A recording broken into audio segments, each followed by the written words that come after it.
नमस्कार दोस्तों, तो मेरा नाम है प्रेम कुशवाहा और आप देख रहे हैं विलेज फार्म यूट्यूब चैनल। तो इस वीडियो में हम बात करने वाला है कि हमें आईबी कंपनी से कितनी कमाई हुई, क्योंकि मैंने जो पिछला वीडियो बनाया था उसमें मैंने सिर्फ अंदाज़ा लगाया था कि हमें आईबी कंपनी से कितनी कमाई हो सकती है, क्योंकि जो हमारा प्रोडक्शन कॉस्ट क्या रहा और कंपनी कितना पैसे हमें दी है और या कंपनी से हमें पैसे कमाई हुई भी नहीं हुई। इस वीडियो में पूरा बात करने वाले हैं टू जेड। तो वीडियो हमारे साथ बने रहेगा। वीडियो को चलिए तो लाइक करें, चैनल को सब्सक्राइब करें। तो सबसे पहले हम लोग बात कर लेते हैं कि हमारा लॉट इस बार जो पिछली वीडियो में मैंने बताया था कि हमारा लॉट पूरा ख़राब हो चुका है। तो इसके लॉट ख़राब होने का सबसे बड़ा रीज़न क्या है?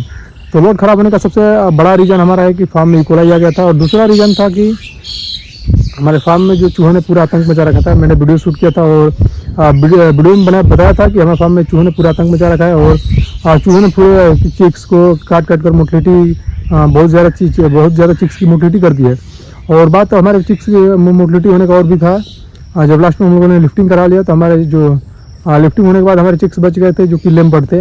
और लेमबर्ड ऐसा नहीं कि 10-5 बचे थे, हमारे क्या बोलते हैं फार्म में ज़्यादा इस बार लेमबर्ड भी हो गए थे। करीब 80 से 90 पीस लेमबर्ड हो गए थे, जिसकी वजह से जो कटर होते हैं वो भी नहीं ले गए, क्योंकि उनका भी बॉडी वेट 300-400 ग्राम था। इस वजह से कटर भी नहीं ले गए, तो हमें उनको मोटिलिटी करना पड़ा और मोटिलिटी करके उनको शो करना पड़ा कंपनी को कि हमारे चिक्स में मोटिलिटी है, लेमबर्ड है।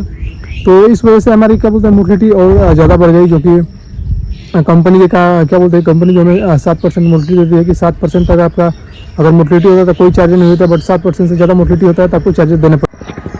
तो रही बात कमाई की कि हमें कमाई कितनी हुई, तो ऐसा नहीं कि हर बार आपको एक बराबर ही कमाई मिलेगी, क्योंकि बिजनेस में भी उतार चढ़ाव होते रहता है। किसी वजह से प्रॉब्लम हो गया, अब देख सकते हैं कि हमारे लोग में अगर प्रॉब्लम आता है तभी हमें कमाई में थोड़ा डिफरेंस मिलता है। अगर हमारा लॉट ऐसे से जाता है तो हमें कमाई भी अच्छी होती है।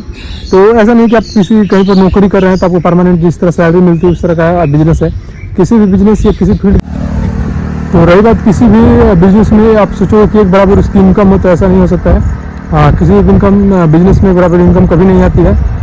बिजनेस में एनुअल बात की जाती है कि एनुअल में कितनी हुई, लास्ट में जो साल का अंत होता है उस तरह हम लोग देख सकते हैं कि साल के अंत में हमें कितनी कमाई हुई, इस तरह हम लोग बिजनेस में जोड़ते हैं।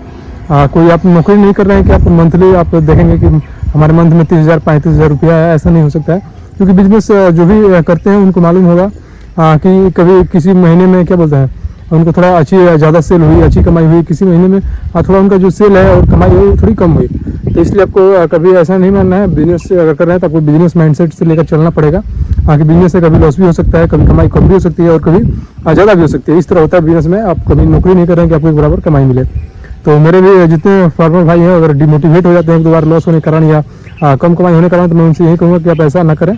तो आप यहाँ पे देख सकते हैं कि हमने जिसी को प्रिंट कर लिया है, और मैं अपने यहाँ पर पूरा बता देता हूँ कि हमें जो बैच डाला गया था 30 तारीख 6 महीने 2025 को हमारा लॉट था। लॉट आया 30 आ गए थे और वो में 1758 चिप हमारे फार्म पे प्लेस हुए थे। और मोटिलिटी बात है तो 340 मोटिलिटी हमारे फार्म को ये है कि यही तक की सबसे रिकॉर्ड तोड़ मोटिलिटी आप बोल सकते हैं। और जब हमने बोर्ड लिफ्टेड दिया है 14 से 18 पीस बोर्ड लिफ्टेड कराया है फार्म से। और बात करें टोटल हमने कितना वेट दिया है तो 24 से 81.990 ग्राम, मैंने जैसा कि पिछली वीडियो में बताया था सेम। और फिर का जो बात है तो हमारे चिक्स में गया था 4,500 किलो दाना हमारे चिक्स ने खाया है।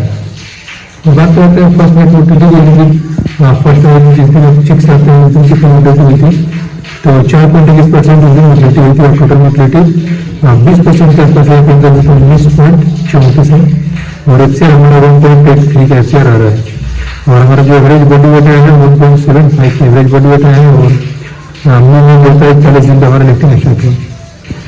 और बात करना तो अभी यहाँ पर देखते हैं, मैं आपको दिखाता हूँ चिक्स का। तो चिक्स का हमारा हो गया है 17 से 58 चिक्स आए थे 32 रुपये के रेट से, 56,256 रुपया हो गया। और फीड में बात करें तो 4500 पीस दाना का 39 रुपये रेट से 1,75,500 हुआ। और मेडिसिन लाया था 2,310 रुपये का। और एडमिन चार्ज जो 17 से 58 चिक्स पे 2 रुपये लगता है, उस हिसाब से 3516 रुपये। और टोटल कॉस्ट है 2,37,582 रुपये। और प्रोडक्शन कॉस्ट की बात करें तो 95 रुपये 72 पैसा आया हमारा प्रोडक्शन कॉस्ट। और रियरिंग चार्ज का तो 22,337 रुपये कम पैसा में रियरिंग चार्ज बना था। और टोटल ग्रोइंग चार्ज आप जिसको बोल सकते हैं। और बात करते हैं यहाँ पर मेरा प्रोडक्शन कॉस्ट यानी कि जैसे कि हमारा प्रोडक्शन कॉस्ट 95 रुपये 72 पैसा चला गया, और कंपनी देती है 82 रुपया 44 पैसा, तो हमारा प्रोडक्शन कॉस्ट 13 रुपये ज़्यादा हो गया। तो उसे तो कंपनी वाले रिकवर करते हैं, अपने से माइनस करेंगे। इसे को प्रोडक्शन कॉस्ट रिकवरी बोलते हैं, जो कि मेरे से हो गया 16,232 रुपये, यानी कि 22,337 रुपये का हमने पैसा में से 16,232 रुपये 21 पैसा माइनस हो गया।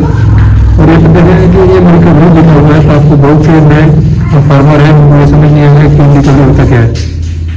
तो मैं आपको बताऊँ कि रिकवरी होता है मोटिवेटिव रिकवरी, यानी जैसे कि कंपनी जब अपने फार्म पर चिक्स प्लेस करती है तो उनका रूल होता है कि 7% तक अगर मोटिलिटी होती है तो कंपनी आपसे कोई पैसा चार्ज नहीं करेगी, और 7% से ज़्यादा मोटिलिटी होती है तो कंपनी आपसे पर चिक्स जो चिक्स का रेट रहेगा और एडमिन चार्ज रहेगा वो आपसे चार्ज करेगी। तो हमारा मोटिलिटी रिकवरी कंपनी ने दिया 6,942 रुपया। आप देख सकते हैं कि जो हमारा टोटल डिडक्शन हुआ है, कंपनी हमसे 23,174 पैसा हमने जो डिडक्शन की है, और हमारा बना ही है 22,337 रुपया। इसलिए आप यहाँ पे देख सकते हैं 836 रुपये 38 पैसा हमारा माइनस यहाँ पे शो हो रहा है, और नेट बोरिंग चार्ज 836 रुपये 38 पैसा माइनस में। और मैं आपके यहाँ पे बता दूँ एक पेज और भी है, आप देख सकते हैं एक पेज है, यहाँ पे आपको पूरा क्लियर शो हो रहा है कि 82 रुपया 82 रुपये 64 पैसा यहाँ पे आप देख सकते हैं लिखा हुआ है स्टैंडर्ड प्रोडक्शन कॉस्ट, और एक्चुअल प्रोडक्शन कॉस्ट 95 रुपये 72 पैसा ज़्यादा एक्स्ट्रा हमने यूज किया है कंपनी से, तो वही उन्होंने माइनस किया है रिकवरी पे। और बात करते हैं जो हमारा टोटल इस बार का अमाउंट मेरा कंपनी से वो 0 रुपये रहा, यानी हमारे अकाउंट खुद माइनस में चला गया, हमें इसमें कंपनी से रुपये अभी प्रॉफिट नहीं हुआ। तो मेरे जितने भी किसान फार्मर भाई हैं मैं उनसे यही बोलूँगा कि आप डिमोटिवेट ना हो और लगे रहें, आप अपना काम करते रहें, क्योंकि आप क्या बोलते हैं कहा गया है ना कि पहले आप टाइम दीजिए, किसी भी धंधे में आपको टाइम देना पड़ेगा, क्योंकि उसको समझना पड़ेगा। आप जब तक टाइम नहीं देंगे तब तक आपको बेटर तरीके से समझ नहीं पाएगा कि उसमें क्या करना है क्या नहीं करना है। और सबसे बड़ा चीज़ होता है अगर किसी बिजनेस में हम लोग लगे हैं तो क्या करना है इससे ज़्यादा होता है, इम्पोर्टेंट होता है क्या नहीं करना है। हमें वैसे भी हमें जो मुर्गा फार्म है उसमें काफ़ी बच बचाव और काफ़ी सेफ्टी रखनी पड़ती है, तो ये होता है। और हर धंधे का कुछ ना कुछ पॉइंट होता है जब आप उसमें टाइम देंगे। और जब भी कोई जैसे कि मैं वीडियो में बताता हूँ कि हमारे फार्म में खुलाई आ गया या जो भी होगा, तो उससे मैं कैसे निपटा और क्या क्या हमने व्यवस्था की, तो आपके फार्म में भी ऐसा आता तो आपको भी ऐसा अप्लाई करना पड़ेगा और देखना पड़ेगा कि वो सच में रिजल्ट काम कर रहा है कि नहीं कर रहा है।